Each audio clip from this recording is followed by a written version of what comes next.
Welcome to Drummer Daily. Here's my dad, Daniel Hadaway. Hey, welcome back for more Drummer Daily. I'm so happy you're here, as always. So today I want to talk about a concept that has helped me. I can't tell you, this might be one of the biggest skills that I've learned as a drummer in the past few years. I guess it's not really, I didn't really just learn it right away. I kind of got to this point. What's great about this, though, this concept, is that if you can actually learn it quickly. I didn't have anyone to teach me, and so I kind of had to stumble onto this myself. And it may or may not work for you, but it works for me great. And this is how I memorize songs and patterns quickly and somewhat reliably. Now, why this matters is, as a drummer in the studio and live, I personally find it really hard to play, to my full ability and level of inspiration and artistry, I guess I would say, with my head buried in a chart. So I try my hardest to never look at charts and try to use my memory to help me remember the song, know how the song goes. So the way that I've done this, also this became a necessity for me as a studio drummer. The process of playing in the studio, a lot of times what will happen is this. One big thing about being a studio drummer is you have to always be aware of what you are playing. You have to know, if you played, a song a certain way, and the producer might come in after you play one take and he says, hey, play that exact thing again. Just make it, try to make it a little tighter, try to play a little better basically, but play that exact same thing again. Well, you want to give him the exact same thing, the same drum fills, the same patterns, everything exactly the same. Well, if you're not aware of that, it might be really tough to do that. So that's kind of part one, is that. Part two is, though, most of the time what happens after you do one or two takes in the studio is the producer will come in or come on the talkback microphone and say, hey, that was really great. Let's play everything just like it was. But on the verse, I want you to play on just the 1 and the 3 with the kick. So change the pattern to the 1 and the 3 on the kick. Play eighth notes on the hi-hat, but then change the fill you do on the second bar to be a little more complex, but then on the fourth bar, make it a little simpler. All right, let's go. And then he starts the playback and you got to play another take.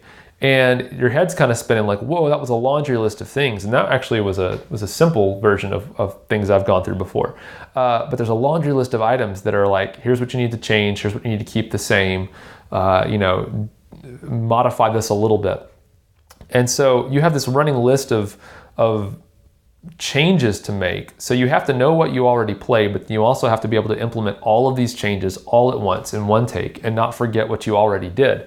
So it can be overwhelming. It can seem overwhelming. And so for those reasons, that and, like I mentioned, I don't like to have my head buried in a chart for my own just artist or art. It lets me play more creatively.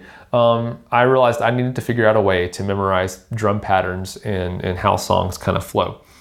And so the basic things are this. First, you need to kind of get comfortable with the structure of a song.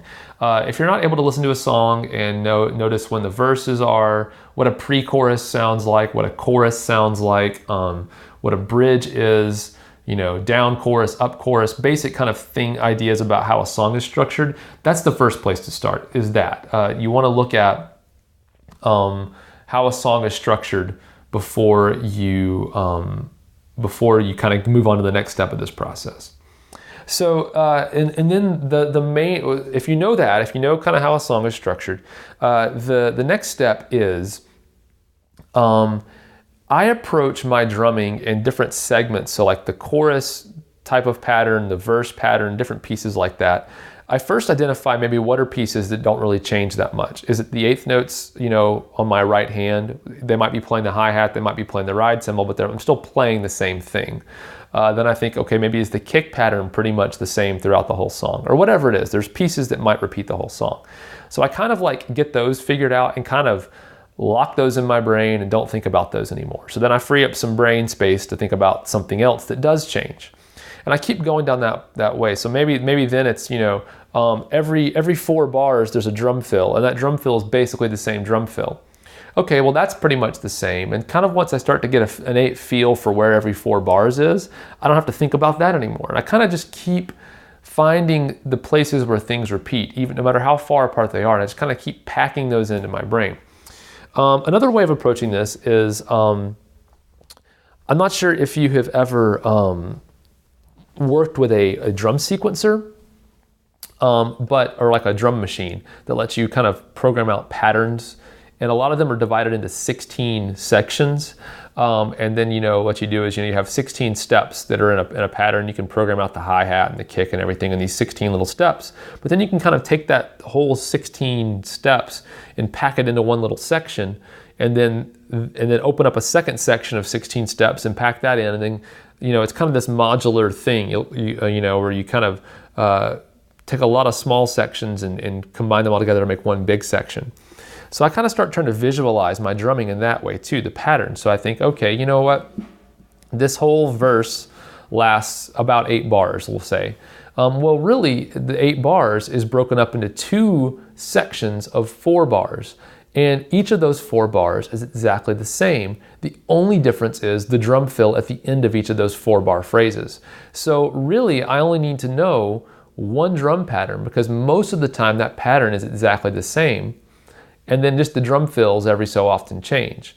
And so by just quickly identifying what is repeating throughout the song, and then kind of locking that in your brain and freeing up your brain space to think about other things, it makes it pretty quick and easy to memorize a song. Now, I will say that this does not come immediate. This is not something that you're gonna learn this today and then you're just gonna be great at it right away.